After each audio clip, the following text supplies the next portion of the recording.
حضرت سلمان فارسی رضی اللہ تعالیٰ عنہ روایت کرتے ہیں کہ حضور تاجدار مدینہ صلی اللہ علیہ وسلم نے شعبان کے آخری دنوں میں ارشاد فرمایا، اے لوگو، تمہارے پاس ایک ایسا مہینہ آیا جس کے روزے اللہ کریم نے تم پر فرض کیے، اور اس مہینے میں ایک رات ایسی ہے جو 1000 مہینوں سے افضل ہے۔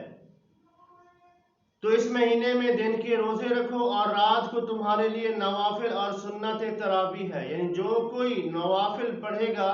اللہ تعالیٰ اس کو فرضوں کا ثواب عطا فرمائے گا، جو فرض پڑھے گا اس کو اللہ کریم 70 فرضوں کا ثواب عطا فرمائے گا۔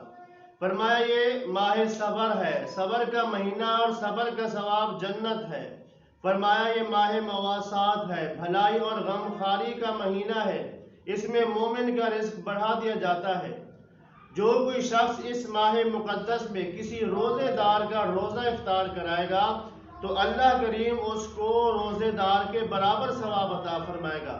اور روزے دار کا ثواب بھی کم نہیں ہوگا۔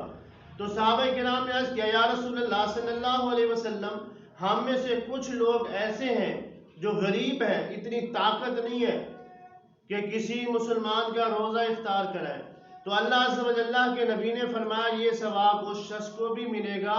جو ایک گھونٹ پانی سے روزہ افطار کرائے، یا ایک گھونٹ دودھ سے روزہ افطار کرائے، یا کھجور سے روزہ افطار کرائے، تو اللہ تعالیٰ اسے بھی روزے دار کے برابر ثواب عطا فرمائے گا۔ لیکن جو روزے دار کو پیٹ بھر کر کھانا کھلائے گا تو اللہ کریم قیامت کے دن اسے میرے حوض سے پلائے گا جو کبھی پیاسا نہیں ہوگا۔ فرمایا یہ وہ مقدس مہینہ ہے، اس کے پہلے 10 دن رحمت کے ہیں، درمیانی 10 دن مغفرت یعنی بخشش کے ہیں، اور آخری 10 دن جہنم سے آزادی کے ہیں۔ پھر آقا کریم علیہ السلام نے فرمایا یہ وہ ماہ مقدس ہے، اس ماہ مقدس میں اللہ کریم روزے داروں کی طرف نظر رحمت فرماتا ہے، اور جس کی طرف اللہ کریم نظر رحمت فرمائے اسے کبھی عذاب نہیں دے گا۔ مزید میرے آقا نے فرمایا کہ اللہ تعالیٰ روزانہ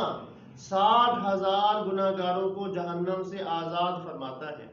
جب عید کا دن آتا ہے تو اللہ تعالیٰ جتنے مسلمانوں کو پورے مہینے میں جہنم سے آزاد فرماتا ہے اتنوں کو اس ایک دن میں آزاد فرماتا ہے۔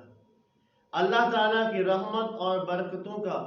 تذکرہ کرتے ہوئے اللہ عز و جل کے پیارے حبیب صلی اللہ علیہ وسلم نے ارشاد فرمایا کہ اللہ کریم ماہ رمضان میں افطاری کے وقت ایسے 10 لاکھ گناہ گاروں کو جہنم سے آزاد فرما دیتا ہے جن پر گناہوں کے سبب جہنم واجب ہو چکا ہوتا ہے۔ اور جب جمعرات آتا ہے اور جمعے کا دن آتا ہے، اس کی ہر گھڑی میں اللہ کریم ایسے 10 لاکھ گناہ گاروں کو جہنم سے آزاد فرما دیتا ہے جن پر گناہوں کے سبب جہنم واجب ہو چکا ہوتا ہے۔ اور جب 29ویں رمضان کی رات آتی ہے تو جتنے گناہ گاروں کو پورے ماہ رمضان میں جہنم سے آزاد کیا جاتا ہے اتنے کو صرف اس ایک رات میں اللہ کریم جہنم سے آزاد کر دیتا ہے۔ جب عید کی رات آتی ہے ملائکہ خوشی کرتے ہیں، اللہ کریم فرماتا ہے اے میرے ملائکہ اس شخص کی مزدوری کیا ہے جس نے اپنا کام پورا کر دیا؟ تو ملائکہ عرض کرتے ہیں اللہ کریم اسے پورا اجر دیا جائے۔ تو اللہ فرماتا ہے اے میرے ملائکہ تم گواہ بن جاؤ، میں نے ان سب کو بخش دیا۔ ڈر تھا کہ عصیاں کی سزا اب ہوگی یا روز جزا، ڈر تھا کہ گناہ گاروں کی سزا اب ہوگی یا روز جزا، دی اس کی رحمت نے صدا، یہاں بھی نہیں وہاں بھی نہیں۔